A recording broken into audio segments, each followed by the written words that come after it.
Doctor સમીરની 5 વાગ્યાની appointment મળી ગઈ છે. મિસ્ટર કશ્યપની વાઈફ રેણુકાને માનસિક ડિપ્રેશન છે, તેની ટ્રીટમેન્ટ કરવાની છે. તો આપણે 4 વાગે નીકળી જઈશું. એક વાત પૂછું? યસ. નાયક સરે અને કેદારે તને મારો બાયોડેટા આપ્યો જ હશે. હું કેવી છું, મારો સ્વભાવ કેવો છે, એક્સેટ્રા એક્સેટ્રા. એટલે જ તું નક્કી કરીને આવ્યો છે ને કે તું અમુક બાબતમાં એડજસ્ટમેન્ટ નહીં જ કરે. સી, હું 2 વાતો ફોલો કરું છું અને બંને વાત અમને ટ્રેનિંગમાં શીખવા માંગીએ છીએ.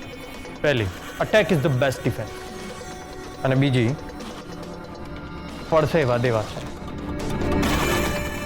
તો તું નક્કી કરી લે કે તારે શું કરવું છે.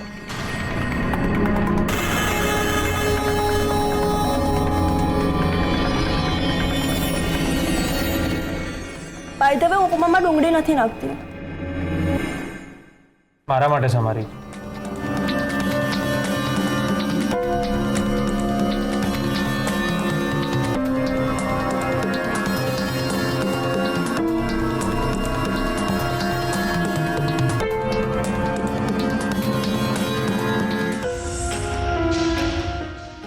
Anything suspicious? હા, એમાં છે ને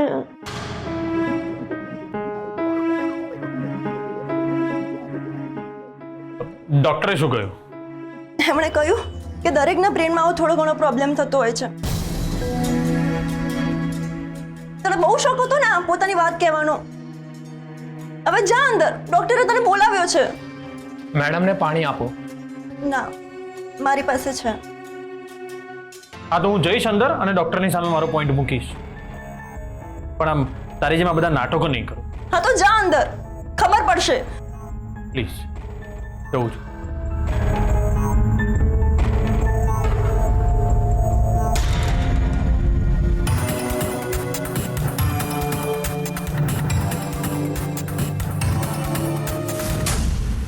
અને જે કંઈ કહ્યું હશે એમણે જે કંઈ કહેવાનું હતું તે કહી દીધું.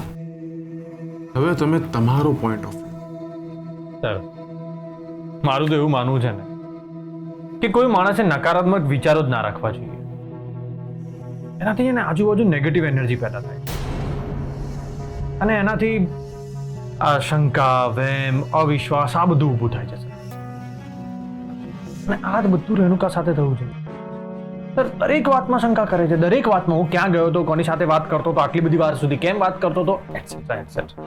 એ તો તમારી મેરેજ લાઈફ ગમે તેટલી સુખી હોય, પણ શંકા, વહેમ એ બધું તો તમારા મોબાઈલની એપ્લિકેશનની જેમ તમારી મેરેજ લાઈફની સાથે જ આવતું હોય છે. યસ, આને ડિલીટ પણ નથી કરી શકતા.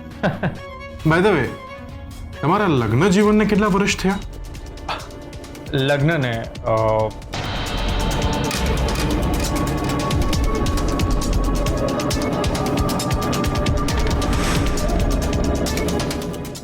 આપણા લગ્નને 3 વર્ષ 9 મહિના અને 11 દિવસ થયા છે.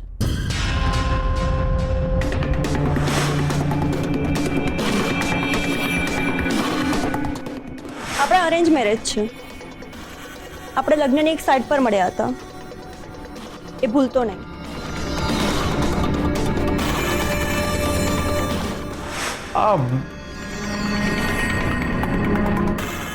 થયા છે 4 વર્ષ.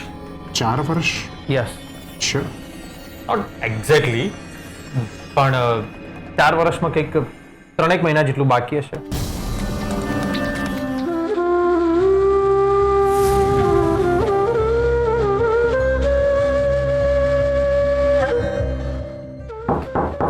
અહીંથી જા કેસર, મારે તારી સાથે કોઈ વાત નથી કરવી. કેમ?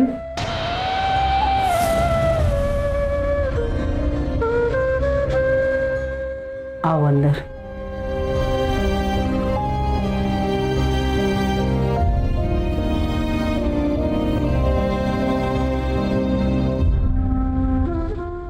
જય સોમનાથ અમરબા.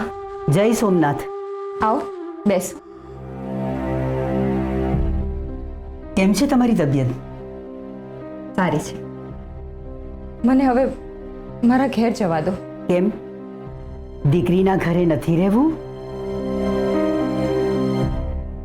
અરે હા, તમે તો આમના ઉપર ગુસ્સે થયા છો, અબોલા લીધા છે ને?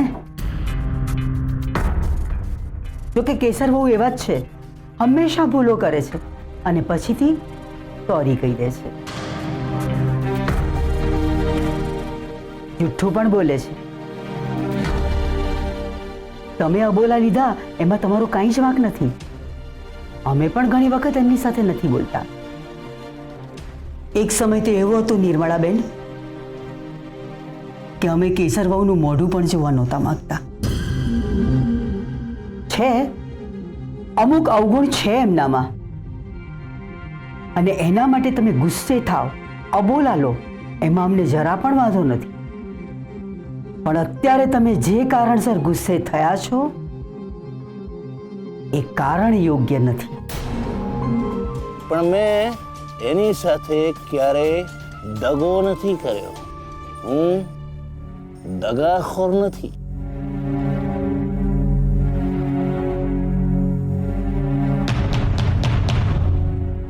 ડેડી કેમ આવું બોલ્યા હશે? પતિ પત્નીની વાતમાં એમને વસ્તારનું નામ શું કામ લીધું હશે? એ કંઈક કહેવા માંગતા હોય અને કહી ના શકે એવું લાગ્યું. ના, એ બહુ જ નશાની હાલતમાં હતા, એટલે નશાની હાલતમાં કંઈ પણ બોલતા હતા.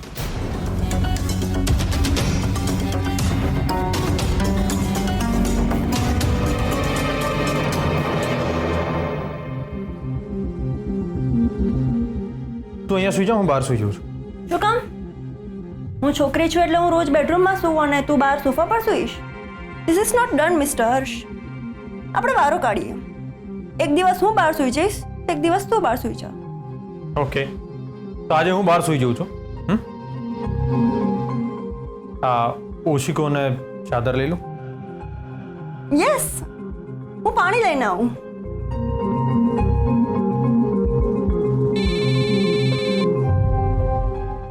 કેસરનો ફોન. બોલો બોલો રાણી સાહેબા, કેમ છો? તમે સાથે ના હોવ તો કેવી હોવી જોઈએ? અને તમે છે ને અમદાવાદ જઈને અમદાવાદના જ થઈ જાઓ છો. ત્યાં છે ને કોઈ ફોન નહીં, કોઈ મેસેજ નહીં. અમદાવાદ પહોંચી ગયા એનો પણ કોઈ ફોન નહીં. અરે ના ના, હું તને ફોન કરવાનો જ હતો. હા, પછી તમારા પેલા ઇનામદાર સાહેબે તમારા હાથ બાંધી દીધા હશે, તમને રૂમમાં પૂરી દીધા હશે નહીં, અને ફોન પણ લઈ લીધો હશે. એવું જ થયું હશે, રાઈટ? એટલે જ તમે ફોન ના કરી શક્યા ને? કઈ પણ બોલે છે તું. તો શું કરું? તમને ખબર છે ને, તમે અહીંયા નથી હોતા તો મને અહીંયા બહુ જ એકલું લાગે છે. હા, પણ કેસર આપણે આદત તો પાડવી પડશે ને. ના હો, હું કોઈ આદત વાદત નથી પાડવાની. તમે જલ્દીથી પાછા આવી જાઓ. અને હવે તો હું તમને ક્યાંય મોકલીશ જ નહીં. પાડોશી ધર્મના નામે તેને પૂછ્યું હતું કે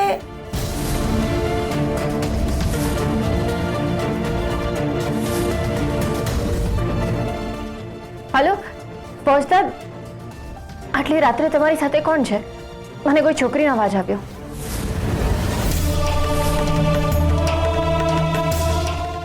હા માસી, જમવાની પ્લેટ ત્યાં જ મૂકી દો, હજી મારે જમવાનું બાકી છે. આ તો ફોન આવે ને એટલે હું ઊભો થયો છું. હા, કાલનું કહું તમને. હા, નાસ્તાનું પણ કહું છું. યસ કે સર, સોરી, શું કહેતી હતી? ફોજદાર, કોણ હતું? અરે આ તો હું જ્યાં રહું છું ને ત્યાં જમવાનું બનાવવા માટે એક માસી આવે છે. એ હતા, તો એમની સાથે વાત કરતો હતો.